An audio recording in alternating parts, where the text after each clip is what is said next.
Très bien, écoutez, on va démarrer maintenant. Donc, comme vous le savez, on traite d'IA générative pour les tests. Et aujourd'hui, on va traiter l'angle de vue des applications. Hein, on avait déjà parlé plutôt de l'angle chat, c'est-à-dire discussion avec un chatbot. Là, on va vraiment s'intéresser au type d'application basées sur l'IA générative qui peuvent nous permettre d'être intégrés dans nos processus de test. Quels sont ces types d'applications? Quelles sont les bonnes pratiques?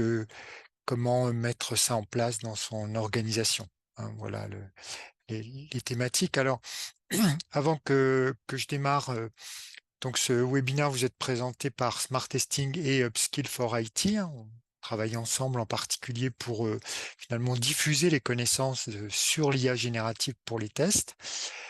Et c'est ce deuxième webinaire qu'on fait ensemble. Alors, euh, donc, une très courte introduction concernant Smart Testing. Hein. J'imagine qu'une bonne partie d'entre vous savent qu'on est un éditeur de logiciels. On est spécialisé plutôt sur les phases de conception des tests, conception, implémentation, et avec depuis longtemps maintenant un fort tropisme, en tout cas pour intégrer l'IA symbolique, mais aussi aujourd'hui l'IA générative. Donc on a deux produits que vous pourrez retrouver sur le site de Smart Testing, Jest, qui est un outil de conception visuelle de test, et puis Gravity, qui est une plateforme d'observation de l'usage pour les tests de régression. Est-ce que Julien, tu es là pour nous présenter Upskill for IT? Je pense que tu es là. Est-ce que tu peux prendre la parole? Ah, c'est Danka. Bonjour Danka, merci d'être là. C'est synchronisé, mais voilà, j'avais un doute sur qui Bonjour était à la tous. bonne personne. Je vous rejoins à la place de Julien parce qu'il a dû s'absenter et j'ai eu deux, trois petits soucis de connexion, mais c'est bon, j'y suis.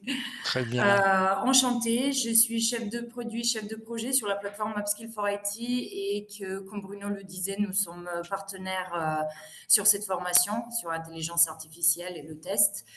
Et c'est une plateforme qui relie, on va dire, la formation générale en ligne ou en visioconférence et avec un suivi par le e-coaching par la suite. Donc, le but, c'est de mettre en pratique via des ateliers à rythme régulier tout ce que vous aurez appris lors de la formation. Voilà. Merci Donc, vous Danka. On pouvez fera retrouver le. la formation de Bruno sur notre site, Upskill for IT, ou passer par Bruno. De toute façon, nous sommes les partenaires officiels. Oui, on fait le lien un peu à la fin avec la formation qui est donc plus large que ce qu'on va voir aujourd'hui, hein, évidemment. Alors, au programme. Ah, il y a un peu d'écho, ouais. Donc, au programme, on va parler de plusieurs sujets connexes autour de ces bonnes pratiques pour intégrer l'IA générative. D'abord, l'acronyme, puisque vous allez souvent m'entendre parler de LLM. Donc, une bonne partie d'entre vous savent ce que c'est. L'IA générative est basée sur des modèles d'IA pré-entraînés.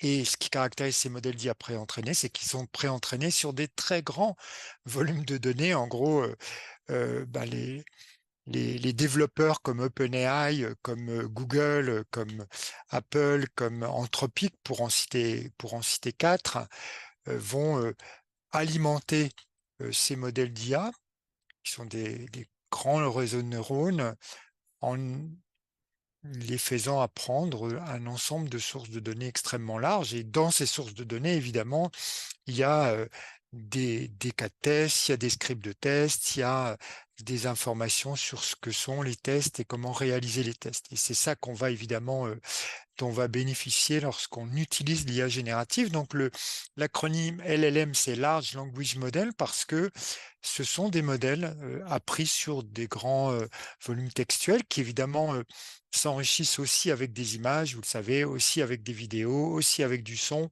Donc tout ça fait des très grandes capacités, et évidemment, qui nous ont tous bluffés. Donc, lorsqu'on parle des applications, on est aussi amené à parler de leur mise en œuvre. Et ça, c'est ce qu'on appelle le LLMOps, hein, donc l'opération des LLM. Donc, on en dira un mot et on évoquera donc deux principales catégories d'applications, les applications pour aller chercher de la donnée de projet, les applications qu'on appelle les agents. Mais je vais rentrer dans ce détail-là, hein, puisque c'est l'objet de notre webinaire aujourd'hui. Euh, le webinaire précédent de cette série, hein, c'est donc une série qu'on vous a proposée, traitait de l'utilisation en mode chatbot. Alors en mode chatbot, évidemment, clairement pour tout le monde, c'est ChatGPT, mais on peut évidemment requêter Copilot chez Microsoft ou Gemini chez Google ou d'autres modèles qui présentent des interfaces de type chat. Et on l'a vu, hein, dans ce webinaire, donc vous pouvez y accéder en replay sur la chaîne YouTube Smart Testing, hein, vous pouvez y accéder si vous ne l'aviez pas vu la dernière fois. Eh bien, l'élément clé, hein, la technique clé ou l'ensemble des techniques clés sont celles du requêtage, du prompting, hein, dans ce vocabulaire-là, c'est-à-dire comment structurer les requêtes qui sont faites à cette intelligence artificielle, hein, via donc cette interface chat, de telle façon que on ait des réponses qui soient les meilleures possibles, sachant qu'on sait que ces modèles ont des très grandes capacités, mais qui sont aussi sujets à erreur. Et donc, évidemment, il faut maîtriser ça. Les techniques de prompting passent par exemple, décomposer sa requête, par exemple, donner des exemples, cadrer exactement le contexte. Enfin, il y a un ensemble de bonnes pratiques que nous avions vues la dernière fois. C'est un mode, donc le mode chatbot, hein, sur ChatGPT par exemple, qui a beaucoup de valeur et qui correspond à un ensemble d'usages. Mais il y en a un deuxième qui est celui qu'on va voir aujourd'hui, qui est d'intégrer ça finalement dans des applications basées LLM, hein, c'est-à-dire des applications basées sur l'IA qui vont permettre des traitements au service des services IA, au service de l'équipe. Et ça, évidemment, c'est complémentaire, hein.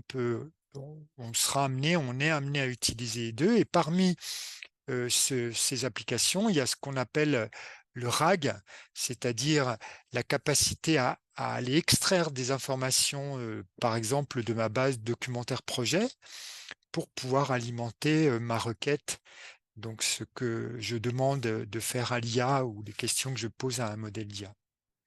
Mais vous verrez, hein, on peut aussi développer des agents qui vont avoir des capacités en particulier de pouvoir réaliser des actions. Donc c'est ça, c'est dans ces détails-là, hein, que je vais rentrer. Donc on voit la complémentarité, hein. L'approche chatbot a vraiment une valeur importante, hein. Je vais remontrer des choses tout de suite, mais les applications d'IA générative vont permettre d'adresser des activités récurrentes, des activités complexes et d'intégrer ça dans mon flot de traitement, de, de tests, mes projets. Alors, à quoi sert l'IA générative pour les tests logiciels? Donc, j'ai mis quelques exemples là, mais j'ai fait un slide bien plus touffu et on ne va pas regarder sur l'ensemble des items, hein. Vous pourrez le regarder sur la vidéo si vous voulez aller dans les détails. Mais le message que je vais vous faire passer aujourd'hui, c'est vraiment que l'ensemble des activités de test, hein, les activités d'analyse de test, de conception, d'implémentation, liées aux données, d'automatisation, de reporting, sont vraiment un champ de valeur ajoutée apporté par l'IA considérable pour nos activités. Pourquoi? Pour une raison assez simple, c'est que on manipule de l'information qui est souvent textuelle.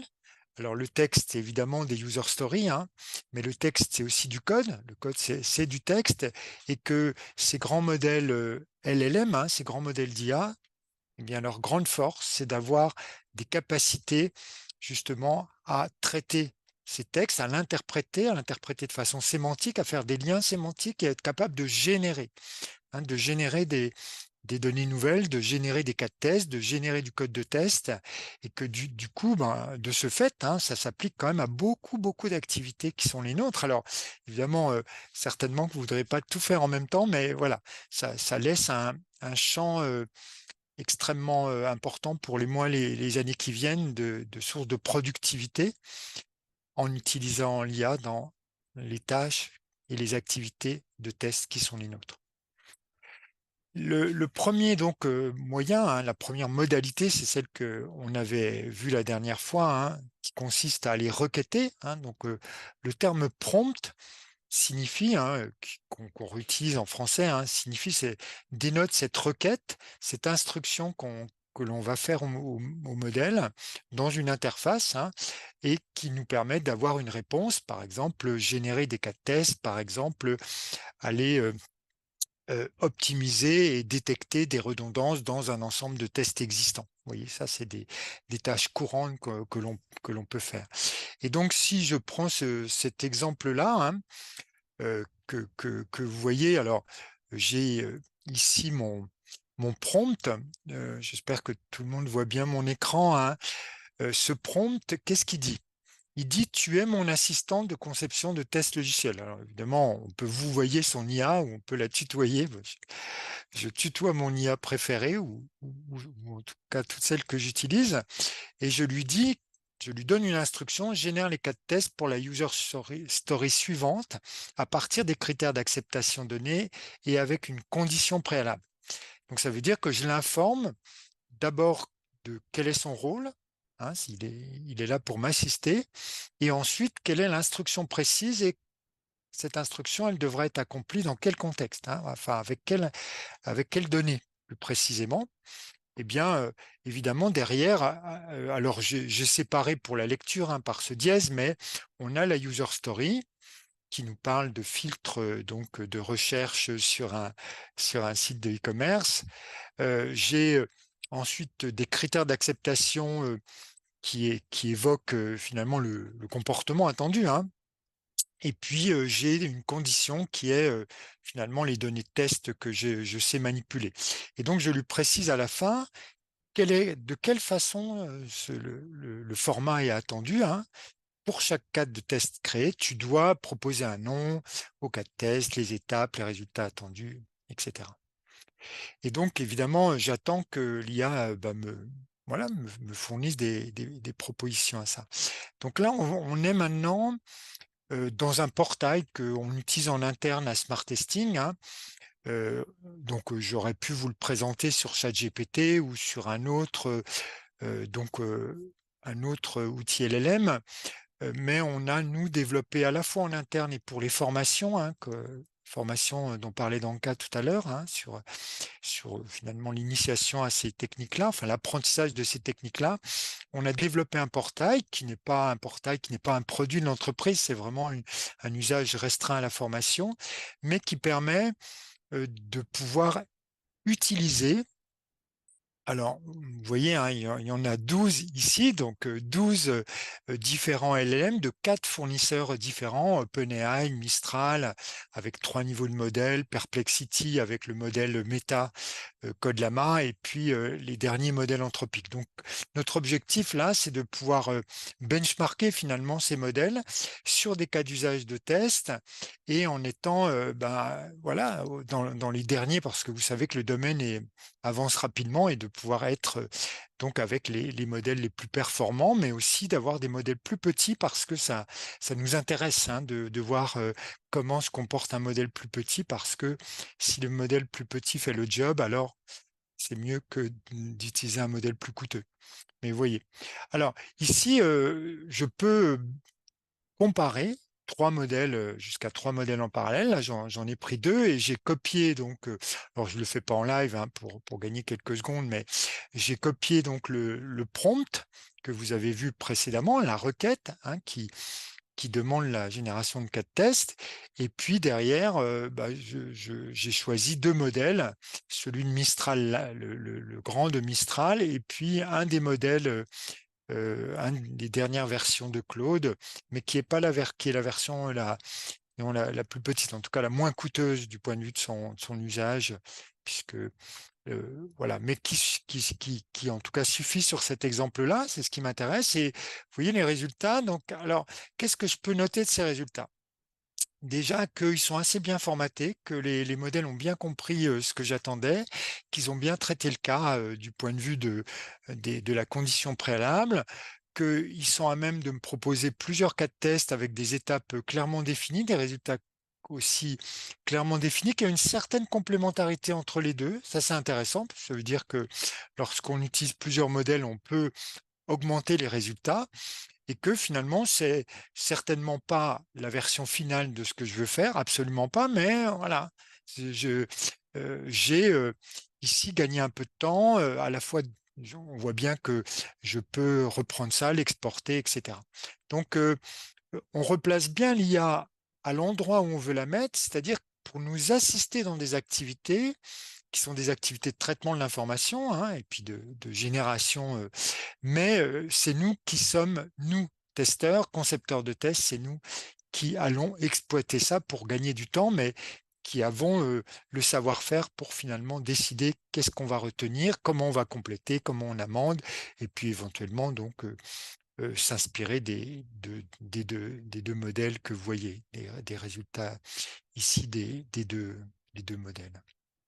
Donc voilà, ça c'était pour remettre un peu refaire un petit rappel de ce que c'était que le mode prompt, hein, le mode de requêtage direct. Et je dirais que ce mode, il est, à chaque fois que j'ai une tâche un peu nouvelle ou une réflexion à avoir, bah, il est tout à fait pertinent. Il demande à bien maîtriser, hein, encore une fois, ces techniques de prompting. Il y a toute une ingénierie de la requête pour finalement optimiser les résultats.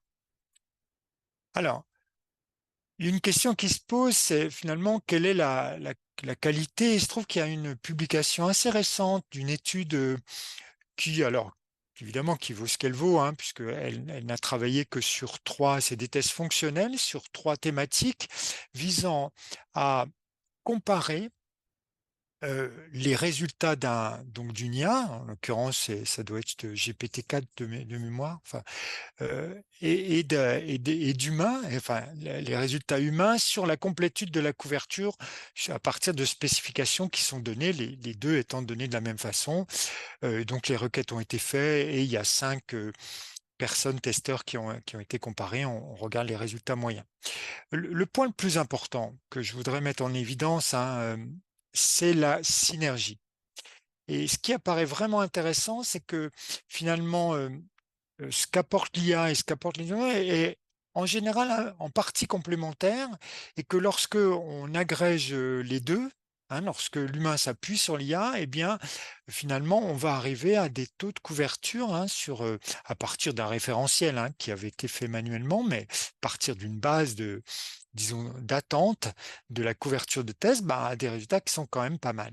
Ces résultats, c'est quoi? C'est finalement la somme du travail des deux, ou plus exactement, il n'y a qu'un travail, hein, en réalité, c'est celui de l'humain qui va évidemment pouvoir compléter ce qu'il avait proposé avec ce qui est proposé par l'IA. Donc voilà, cette étude vaut ce qu'elle vaut, mais elle indique le sens, c'est-à-dire le fait que ces IA vont nous permettre d'accélérer, mais aussi de compléter, d'assurer, là sur la conception de test, une meilleure complétude in fine, mais que c'est bien nous qui sommes aux commandes. Alors, rentrons dans le vif du sujet d'aujourd'hui, hein, qui est donc la mise en œuvre dans des applications, hein, pour voir ce que sont ces applications et rentrer dans 2 types d'applications. Basiquement, l'idée, c'est de pouvoir créer des services basés sur ces LLM. Des services, c'est quoi? C'est un traitement qui fait appel via une requête, hein, via un prompt, donc l'ingénierie du prompting est toujours nécessaire, absolument, mais qui va donc pouvoir, par exemple, aller chercher la user story dans un repository de projet agile, par exemple en Jira, aller évidemment requêter avec ces données-là, et puis mettre à disposition, par exemple, dans un outil de test management ou dans une interface conviviale, hein, eh bien, les propositions, les suggestions qui sont faites par l'IA de façon à faciliter donc les choix et les validations et les corrections et les compléments qui seraient faits par le concepteur de test. Donc, vous voyez, on parle bien de services basés LLM qui s'intègrent dans le flot d'activité. hein, là où, heu,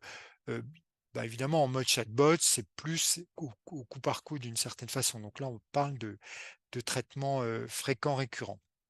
Il y a 2 types de ces applications qui sont particulièrement intéressantes dans notre domaine, hein. C'est les applications de type RAG qui visent à pouvoir exploiter de l'information interne et puis, les applications qui ont une vocation à être autonomes ou semi-autonomes, hein, qui sont les applications d'agents, donc qui vont évidemment, un cran plus loin et je vais rentrer dans les détails de ces applications. Alors peut-être que j'ai pas donné la règle du jeu pour les questions-réponses, j'aurais dû le faire tout au début, mais il n'est pas trop tard. Donc n'hésitez pas sur, questions-réponses à poser ces questions. Je vais essayer de faire en sorte qu'on s'arrête, à 40 de telle façon, voilà, qu'on ait du temps pour les questions et on essaiera je ne l'ai pas fait encore, sur, les questions résiduelles auxquelles on n'avait pas répondu au dernier webinaire, mais voilà, l'idée que ça soit fait et ça sera fait aussi, pour, ce webinaire-là. Donc voilà, n'hésitez pas, hein, les questions à mesure qu'elles viennent, à les mettre dans le chat et plutôt dans questions-réponses. OK, alors rentrons dans le détail de notre focus. Donc, cet acronyme, on s'y habitue, mais comme tout acronyme, c'est un peu pénible, hein, évidemment au début. Donc Retrieval Augmented Generation, voilà un type d'application et puis les agents, alors agents on comprend mieux, hein, donc des capacités d'opérer des tâches par un agent IA. Donc qu'est-ce que c'est que le RAG? Donc Retrieval Augmented Generation, en un schéma. Donc je vais essayer enfin mon objectif c'est que ça soit clair sans rentrer dans la technique tout en vous faisant percevoir comment ça marche. L'objectif est d'exploiter dans l'utilisation d'un modèle d'IA des données de l'entreprise. Par exemple, vous êtes dans une entreprise, qui développe un logiciel, imaginons pour les marchés publics. Il y a beaucoup de réglementaires dans les marchés publics et évidemment, c'est des textes qui sont importants pour l'aspect fonctionnel. Eh bien, certains de ces textes ne sont pas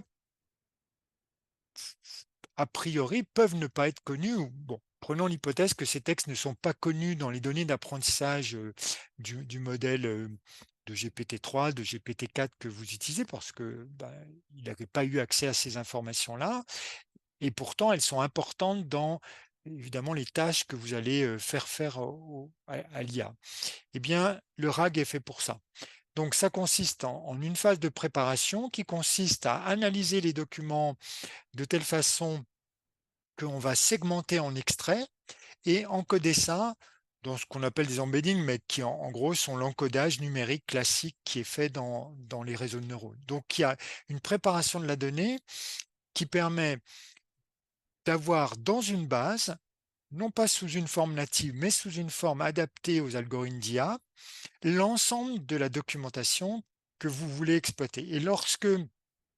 Et ça c'est la deuxième phase, hein, lorsque on réalise donc une requête, eh bien, cette requête va être analysée pour extraire de façon automatique les morceaux de documents, donc pour extraire les extraits documentaires qui sont pertinents par rapport à la tâche demandée ou à la requête ou à la question posée, de telle façon que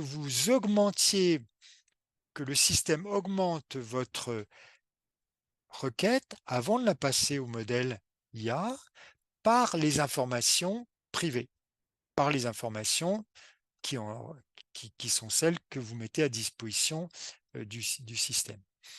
Donc, en d'autres termes, on va requêter toujours de la même façon, mais en augmentant l'information, en donnant du contexte à la requête au moment où on interroge, et ça de façon transparente, hein, au moment où on interroge donc l'IA pour obtenir une réponse. Et un des grands avantages de ça, c'est que le, le modèle va en premier lieu utiliser ces données-là, hein, qui sont les données de contexte qu'on lui a passées, extrait automatiquement, et être capable de situer sa réponse, d'expliquer sa réponse par rapport à ces documents-là. Par exemple, de dire, euh, tel donnée de test provient de telle règle métier qui a été fournie dans ces documents-là.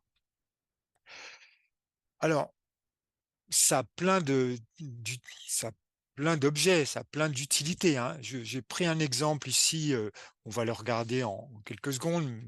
Je n'aurai pas sous la main des données privées et puis pas dans l'idée de vous présenter des données privées par construction, puisqu'elles étaient privées. Je me suis dit que, bah, peut-être on pouvait travailler, sur un autre type d'application qui est que les modèles d'apprentissage, hein, les modèles d'IA, ils ont été entraînés jusqu'à une certaine date. Par exemple, GPT 3.5 qu'on utilise aisément sur ChatGPT date, j'ai plus ça en tête, mais de détails, mais je crois voilà, d'il y a plus d'un an maintenant. GPT-4, c'est plus, il y a eu des mises à jour plus récentes, mais ça date quand même d'octobre ou de novembre 2023. Donc ça veut dire quoi? Ça veut dire que si j'ai besoin de travailler avec une norme, hein, j'ai pris une norme ISO dans notre domaine, qui est le modèle de qualité de l'ISO, et que j'ai besoin de l'intégrer, d'avoir ou des questions sur cette norme-là, qui est paru en mars 2024, il n'y a aucune chance que le modèle, le LLM, l'IA générative, ait été entraîné avec cette information-là. Donc, la passer ou utiliser une approche RAG, hein, la passer dans ces documents-là, bah, évidemment, est très pertinent, puisque sinon, je pourrais poser des questions sur cette norme-là, mais seule chose qu'il me dira, c'est qu'il ne la connaît pas, parce qu'il a appris plus, plus son apprentissage s'est arrêté plus tôt. Bon, je sais pas, on va pas parcourir, on va pas rentrer dans le détail de la norme, hein. Vous voyez, donc cette norme qui est parue en mars 2024, bah, elle est, voilà, elle raconte différentes choses sur les modèles de qualité, en particulier comment on va mesurer les caractéristiques et les sous-caractéristiques qu'on connaît bien de performance, de sécurité, etc. Toutes les caractéristiques fonctionnelles et non fonctionnelles. Voilà, ça c'est ce dont nous parle cette norme-là. Et moi, ce que j'ai envie de faire là maintenant, c'est finalement de me faire aider par l'IA. Et donc, j'ai simplement posé une question. Quels sont les principaux concepts et la structure des modèles de qualité définis dans cette norme? Après avoir passé cette norme-là, hein, donc au travers de l'interface, j'ai un petit bouton. Et le point que je veux souligner, c'est que bien sûr, il m'explique, mais le point important, c'est que il me donne des liens.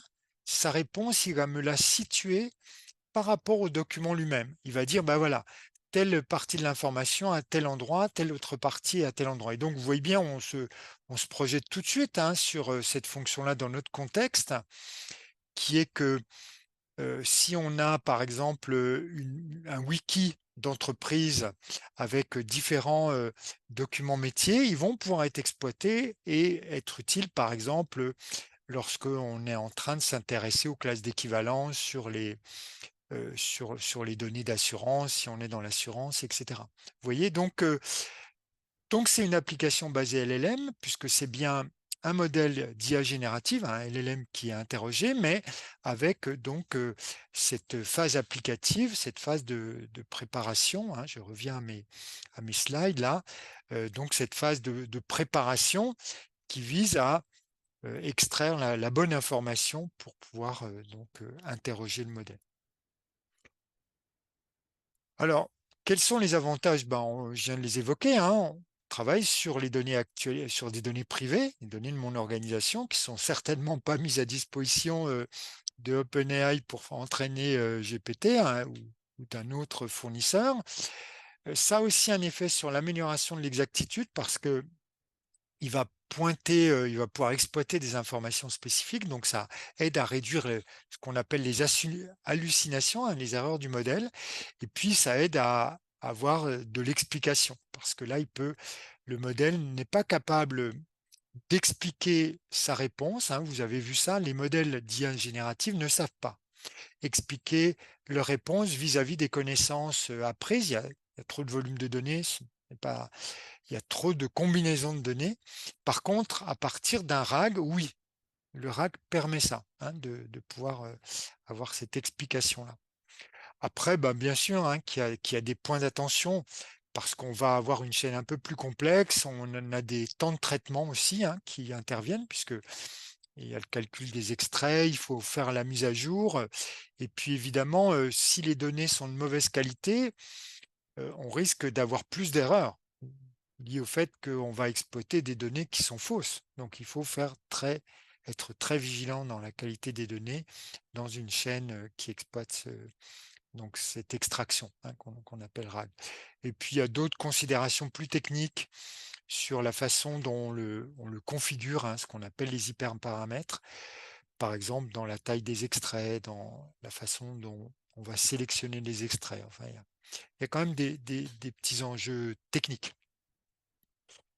OK, donc premier type d'application, les applications, qui permettent d'aller exploiter des données. Deuxième type, les agents. Alors les agents, c'est vraiment le le gros truc, hein, pas que pour le test. Pourquoi? Bah, parce qu'un agent, c'est une application qui exploite la puissance des LLM, des modèles d'IA, mais heu, qu'on va intégrer finalement, pour lequel l'agent va être doté de capacités de raisonnement. Donc, on va s'appuyer sur le LLM pour avoir des raisonnements plus sophistiqués que l'on a de façon directe, être capable de réaliser des actions. Alors, évidemment, ça, c'est vraiment une chose, c'est-à-dire de pouvoir directement opérer en utilisant des outils, en étant à même d'évaluer l'action et les résultats de son action, savoir s'il a réussi l'action, et puis d'être capable de mémoriser ce qui s'est fait.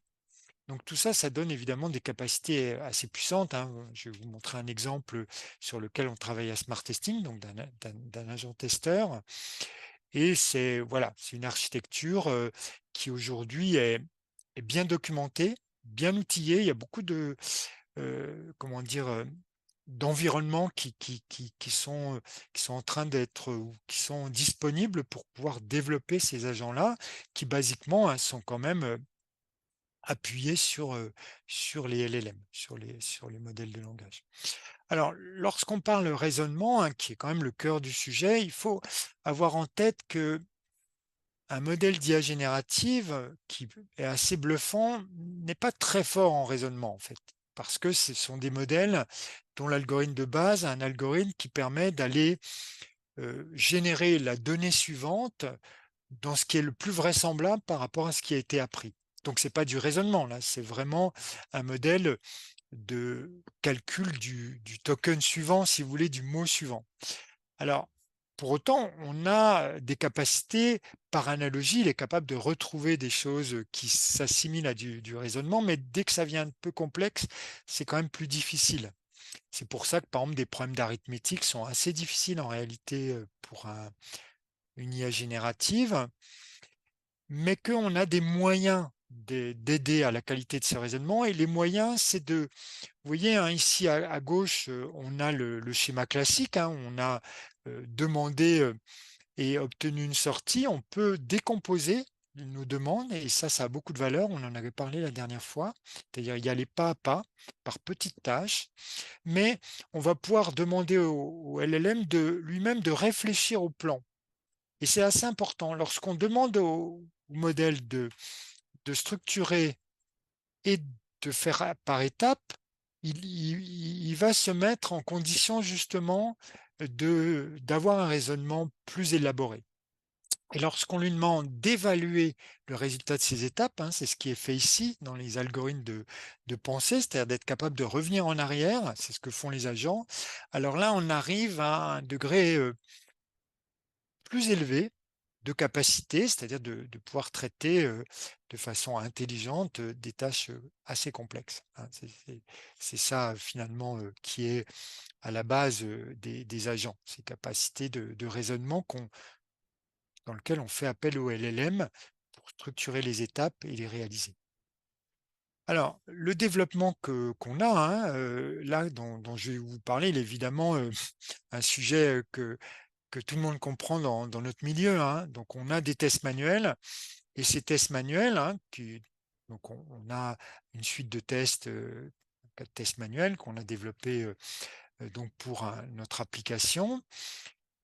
Évidemment, on a besoin d'exécuter, donc en tant que testeur, on peut exécuter ces tests, on peut les automatiser, ce qui passe évidemment par la création du code. Et l'agent amène une troisième alternative qui est de simuler finalement les capacités d'un testeur manuel sans passer par la case création de code.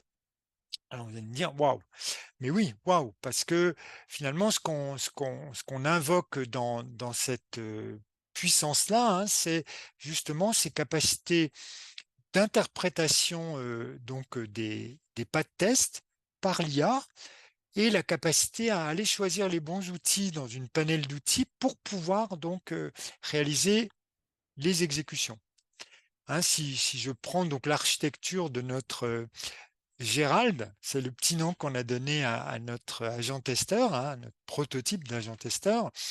Donc en entrée, on a des cas de tests qui sont des cas de tests en langage naturel qui sont conçus avec notre environnement, avec notre outil de conception visuelle, Yeast. Alors pourquoi je dis ça? Parce que Yeast permet d'être assez précis dans la conception de test et il est au service justement de la qualité de la conception de test. Et l'architecture de notre agent, hein, IA, combine les capacités de planifier, c'est-à-dire de pouvoir aller chercher par rapport à l'application, hein, on traite des applications web, comme par exemple cette image de petite application où on va saisir des données sur le véhicule, sur le client et obtenir donc des résultats du point de vue de l'assurance. Et donc, pour chaque pas de test, le LLM va être capable d'aller chercher les zones et la bonne façon d'aller exécuter l'étape de test avec des clics, des go-to, des fils pour remplir des champs, etc. C'est-à-dire l'ensemble des outils que l'agent met à disposition du LLM pour réaliser sa tâche. Donc vous voyez, c'est une structure comme on l'évoquait, c'est-à-dire à la fois des capacités de raisonnement qu'on sur lesquelles on va qui sont en fait des prompts, hein, des demandes au LLM, au modèle. Derrière la mise à disposition d'outils qui sont les outils d'automatisation, d'exécution automatique, des capacités d'évaluer, donc d'exécuter l'action à partir de ces outils-là, et puis d'évaluer le résultat. Par exemple, si sur une étape de test, un essai pour aller accéder à une zone n'a pas réussi, par exemple, eh bien, il va s'en rendre compte, l'évaluateur va l'indiquer, et l'agent va réessayer. Hein, il va réinvoquer, donc là, on va itérer jusqu'au moment où soit on s'arrête, soit on va diagnostiquer un problème dans l'application, ou bien au contraire passer l'étape de test. Donc vous voyez une puissance de raisonnement qui est proche de celle ben, d'un testeur qui teste manuellement une application. Alors, bon, je vous ai mis le cas de test, hein, mais c'est pour vous indiquer la description classique, hein. On a des étapes de test, des résultats attendus, et tout ça, c'est exploité par l'agent de testeur virtuel. Alors, je suis passé assez vite, hein, pour qu'on gagne du temps, mais là, donc la vidéo se déroule, c'est un enregistrement, donc on est sur l'application. On a pris d'ailleurs un test en français, mais on l'exécute sur l'interface en anglais parce que finalement, il est capable de faire ça. Et vous voyez, il a commencé par identifier qu'il fallait faire un go-to, c'est-à-dire aller pour aller sur l'application. Le premier pas était réussi avec succès. Le deuxième pas, c'était de trouver le sélecteur pour donc les informations relatives à la description. Et puis là, il a un peu pétouillé ici sur cette étape-là, là, et donc il a recommencé, cette fois en retrouvant mieux le sélecteur et en allant passer les bonnes informations.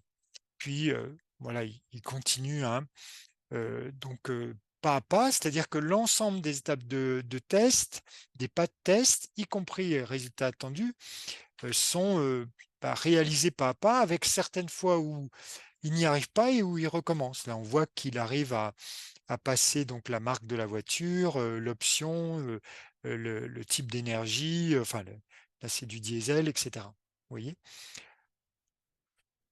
Bon, il finit par arriver à la conclusion. On voit en parallèle l'agent qui s'exécute, hein, qui a rempli les zones, et puis, mais vous voyez, derrière ça, je n'ai pas un framework de test au sens où il y a eu un automaticien qui a codé. Je ne suis pas en train de vous montrer le code par un automaticien, enfin l'exécution. Ce que je vous montre, c'est effectivement l'agent qui interprète les pas de test décrits en langage naturel, qui utilise les outils mis à sa disposition, qui réalise les actions et qui derrière arrive à une exécution complète du test. Avec ici, en l'occurrence, il arrive au bout et voilà. Donc c'est assez bluffant, hein, faut dire ce qu'il y a. Alors, où est-ce qu'on en est? Là-dessus, ben, on est au stade de démonstrateur, hein, on n'est pas encore au stade produit. Pourquoi? Ben, parce que il faut y aller pas à pas, hein, mais on est en train de franchir des étapes et en particulier, là, on a un peu passé le cap d'applications assez simples et on commence à s'attaquer à des applications plus complexes avec y compris des structures, enfin des structures web un peu plus compliquées. Mais toujours avec des tests assez bien conçus, assez bien structurés, hein. Donc, et la vision qu'on porte, c'est une conception de test assistée par l'IA avec Jest et puis l'agent autonome d'exécution qui, bien sûr, fera son reporting.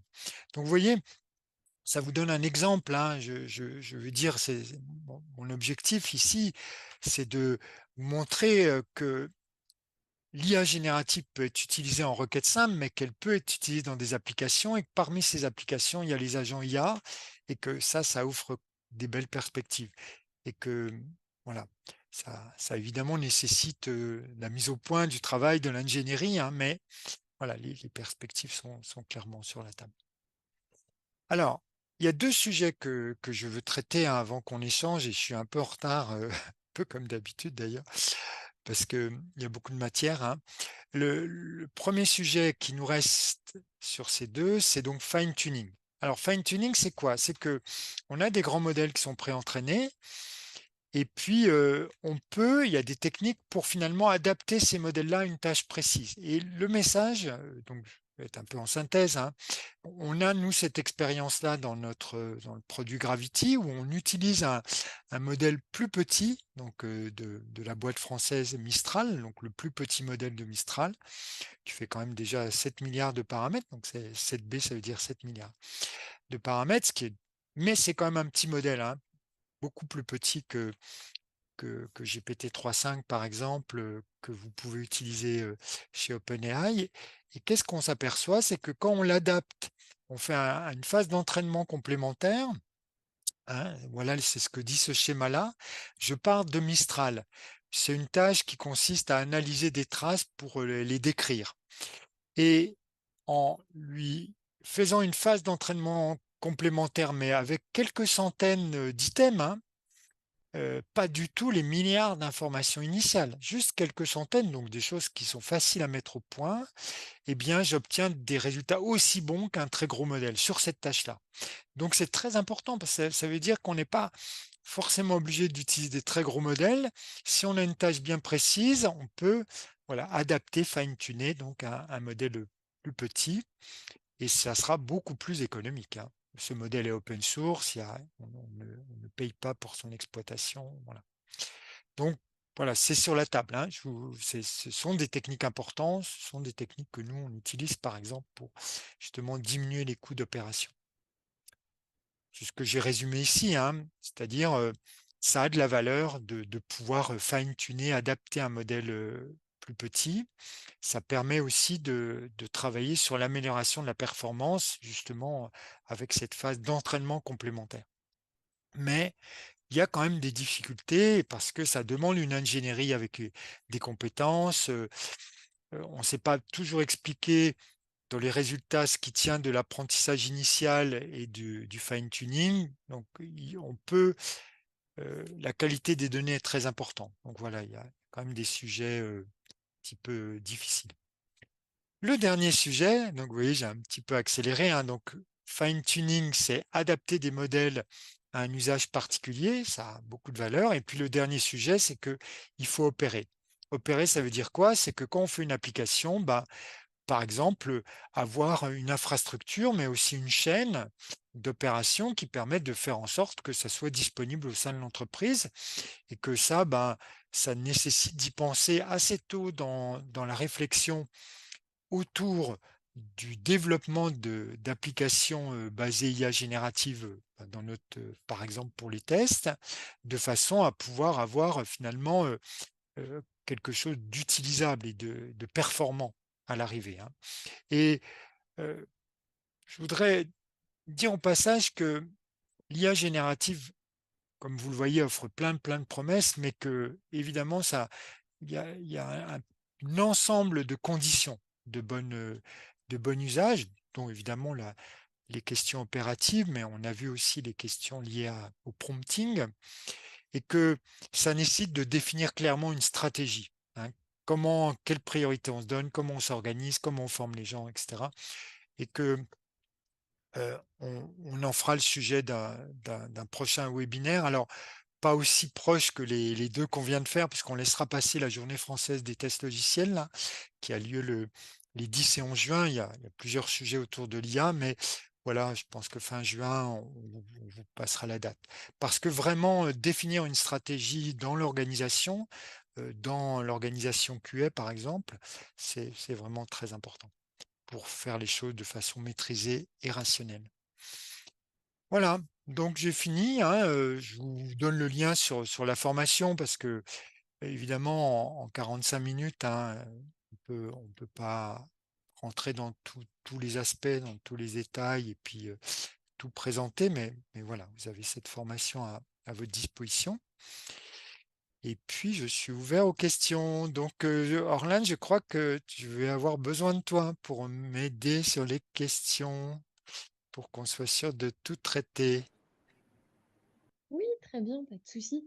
Alors, on peut commencer déjà avec la question de Eddy, qui nous parle du taux de couverture de code ou des exigences. Est-ce que Alors oui, est-ce que bonjour tu Eddy, les hein, vois? on se connaît dans une vie antérieure. Bonjour Eddy, il y a longtemps qu'on ne s'est pas vu, de fait. Alors, en fait, la question m'inspire vraiment le message suivant, qui est qu'un des points clés de l'intégration de l'IA générative est la question de l'évaluation des résultats de l'IA générative. C'est-à-dire, finalement, OK, ça me donne des tests, ils ont l'air sympas, mais comment j'évalue, cette performance-là, la couverture des exigences, couverture de code et en fait, en fonction de la tâche que l'on va faire à l'IA, les réponses seront différentes et c'est des fois pas très évident. C'est pour ça que je dirais que, d'une manière générale, heu, il faut considérer l'IA un comme un assistant, 2 considérer que l'IA est source d'erreur et que vraiment, c'est la c'est au service d'eux, quoi. C'est pas mon remplaçant, hein. C'est vraiment important. Après, est-ce que on va faire de la couverture du code ou de la couverture des exigences? Bah, ça va dépendre, évidemment de ce que je vais générer comme test. Si je génère des tests unitaires en code et ça marche très bien, hein, c'est assez impressionnant cet aspect, génération de tests unitaires. Là, je m'intéresserai à la couverture de code et je pourrais la mesurer. C'est plutôt un bon cas d'usage du point de vue de l'évaluation. Les exigences sera un peu plus compliqué. Donc voilà, cette question vraiment amène le point que vous devez absolument aborder. Comment j'évalue les résultats d'une tâche donnée à l'IA? Et il n'y a pas une réponse, il y en a plein qui vont dépendre finalement de ce que vous lui faites faire. Mais j'y étais un peu long. Orlan, tu veux qu'on... Non, tu peux Alors, enchaîner. ouais, je Ensuite, il y a une m'intéresse à question assez l'intégration. intéressante. Ouais, Vas-y, je t'en prie. ouais. Donc, je m'intéresse à l'intégration des données pour l'entraînement des modèles d'IA dans un cadre agile, où il y a moins de documentation. Alors, en fait, qu'est-ce qui a changé récemment entre l'IA, le deep learning et toutes les méthodes d'IA d'il y a 4-5 ans et ce qu'on fait maintenant? Bah, le gros changement, c'est que les modèles sont pré-entraînés sur des très grands corpus de données. Et avec, heu, ça veut dire quoi? Ça veut dire que, par exemple, le modèle Claude 3 de Anthropic, qui est vraiment très bon, il a rencontré plein de cas de test en BDD, par exemple. Hein. Si on parle en agile et en BDD, en format Gherkin, il en a rencontré plein. Donc ça veut dire quoi? Ça veut dire que il n'est plus question de faire de l'entraînement à proprement parler, mais plutôt de la mise en contexte. Et donc en fait, je dirais que la première chose, c'est de considérer cette puissance-là en utilisant nos données comme des données de contexte qui sont passées à l'IA dans la requête. Et vous verrez qu'il sait les prendre en compte, du coup, et on obtient des réponses pertinentes. Après, il ne s'agira pas vraiment d'entraînement, mais plutôt de fine-tuning. Donc, le fine-tuning, et donc le fait d'adapter le modèle, mais sur des tâches vraiment particulières. Donc, dans des cas précis. Donc, pour répondre à Rachid, finalement, le fait qu'on n'ait pas autant de données qu'avant n'est pas vraiment de documentation, n'est pas un problème. Voilà, c'est ça que je voulais dire. Parce qu'on n'est plus dans la situation d'un apprentissage avec, on parlait tête zéro, on part avec des modèles pré-entraînés et qui connaissent déjà les tests, qui savent déjà ce que c'est que, par exemple, un cas de test, un code de test en Python ou un cas de test BDD. Voilà, donc pas de souci à se faire avec cette problématique du volume de la donnée dans les LLM, hein, je veux dire dans les LLM. Alors, donc j'ai donné un exemple de fine-tuning, mais peut-être pas assez précisément. Hein. Ce qu'on a fait, l'expérience qu'on a nous aujourd'hui à Smart Testing, dans le cadre du Gravity, est qu'on va collecter des traces d'usage anonymes et aussi des traces de tests, et ce sont des données techniques. Et les LLM vont nous permettre de donner une description, un nom, et même de pouvoir traduire ça en cas de test écrit. Et ça, c'est une tâche assez particulière parce qu'il faut appréhender une donnée technique de départ qu'ils ne connaissaient pas et le fait d'entraîner le modèle à donc la Mistral 7B à cette donnée-là a donné de très bons résultats. Donc voilà, c'est un exemple de tâche. Donc vous voyez, le fine-tuning est là pour quelque chose d'assez précis. Peut-être je rebondis sur ce slide-là, un peu en complément. Vous voyez, ça compare, je ne sais pas si vous voyez, je ne sais pas si ça cache. Est-ce que vous voyez mon écran, Orlan? Est-ce que vous le voyez? Ouais, ouais, ton slide sur le RAG versus le Voilà. fine-tuning. Alors, c'est parce que ça rejoint cette question-là, c'est assez important. En première intention, il faut utiliser du RAG. Le RAG, c'est ramener les informations de projet. Le fine-tuning, c'est déjà plus complexe, mais ça n'a pas le même objectif. Le RAG permet d'être en lien avec les données de l'entreprise, de l'organisation et de pouvoir améliorer la pertinence des réponses. Le fine-tuning a plutôt été utilisé pour des tâches précises sur lesquelles finalement le modèle n'a pas eu beaucoup d'apprentissage sur ce type de données. Et donc, vous voyez, hein, qu'est-ce que ça dit ici? C'est que pour de la pertinence factuelle, c'est vraiment du RAG. Après, les deux peuvent être complémentaires. Hein, on voit ici un complément entre donc ouais, enfin non, le RAG est meilleur sur ces tâches-là, ce qui est normal. Mais ce que je veux vous dire, c'est que voilà, fine-tuning, c'est éventuel. On n'a pas souvent besoin de faire du fine-tuning. Ce qui est une bonne nouvelle, hein, parce que le fine-tuning, c'est beaucoup plus technique. Alors que finalement, le, le RAG est quand même quelque chose d'assez basique. Hein. Voilà. Bon, j'ai montré ce slide-là puis vous avez le lien. Hein. Vous aurez le lien là pour compléter l'information.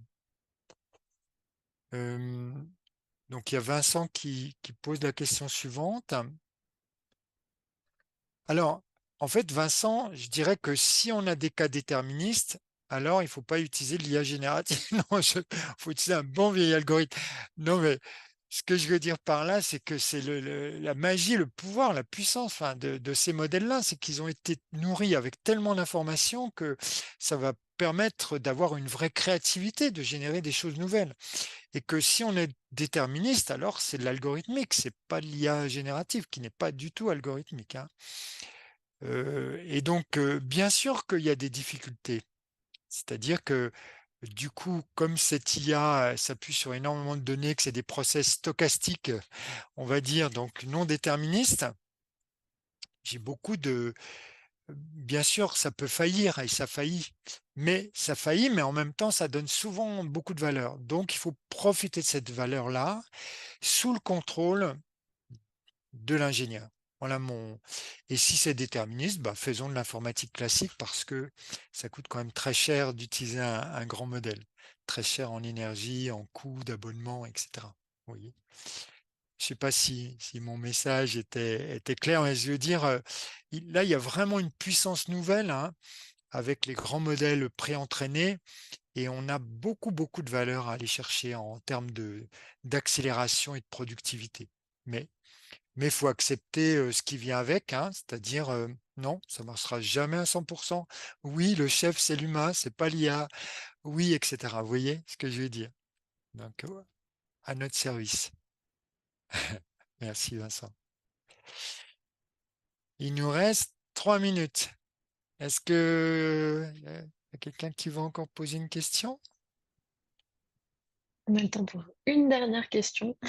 Alors, écoutez, j'en profite pour vous montrer ça. Je l'ai extrait, j'ai découvert ça ce matin. Vous voyez, c'est tout frais. En fait, c'est le baromètre 24 d'IFOP avec une ESN. Euh, et qu'est-ce que ça montre? Bah, il y a plusieurs choses qui m'ont interpellé. D'abord, c'est que 70% des 18-24 ans utilisent personnellement l'IA. Alors, je sais pourquoi faire, hein. C'est pour faire leur devoir scolaire en clair, hein, ou universitaire. Ce qui est évidemment un effet pervers, mais quand même, ça situe une habitude qui est en train de se créer chez cette génération-là, contre 22% sur les 35 ans et plus, et que 44% reprennent les résultats des IA génératives tels quels sans les modifier, ce qui m'inquiète beaucoup. Enfin, pas que ça m'inquiète, mais vous voyez, quand on connaît voilà, la versatilité, donc qu'est-ce qui se passe? Ben, il y a une adoption massive de l'IA générative, en particulier par les plus jeunes, et que nos organisations, elles ont intérêt vraiment à se saisir de la chose, à le maîtriser, à développer des stratégies à la fois pour bénéficier des effets de productivité et puis aussi pour le maîtriser, que ça soit pas du grand n'importe quoi. Voilà. Parce que quand même, il y a un petit risque que ça soit un peu, comment dire, un usage pas bien maîtrisé, quoi, hein, en clair. Donc, il y a des savoir-faire à acquérir, il y a des garde-fous à mettre, il y a aussi de la valeur vraiment à utiliser, enfin, à aller chercher.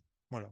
C'est ce que m'inspirait comment dire, ces résultats d'enquête ce qu'ils valent, hein, c'est 1130 personnes, je crois, qui ont été interrogées, mais qui montrent quand même qu'il se passe quelque chose. Voilà. Ben voilà. Je vous remets cette belle formation. Ça m'intéresse de vous voir tous en formation pour dialoguer avec vous, échanger concrètement sur des cas réels, hein. On a 8 ateliers concrets, à la fois du prompting et puis des aspects aussi applicatifs, tous dédiés à du test. Merci à vous, du coup. Hein, on va clôturer là s'il n'y a pas d'autres questions. Et puis, bah, pour comment dire, le prochain webinar que j'ai évoqué, hein, sur définition de notre stratégie d'IA générative dans notre organisation de test. Donc, quelles sont voilà, les différentes facettes, les enjeux, les alternatives, les scénarios possibles. On vous informera de la date. Puis peut-être qu'on se verra à la journée française des tests logiciels. Du coup, Et en n'hésitez attendant. pas à la suite de ce webinaire de répondre à la petite enquête qui va s'afficher automatiquement lorsque vous fermerez cette Ouais, fenêtre. ça nous est très utile. Voilà, ça Très nous est très utile. utile. Merci à vous. À une prochaine alors, hein. Au revoir.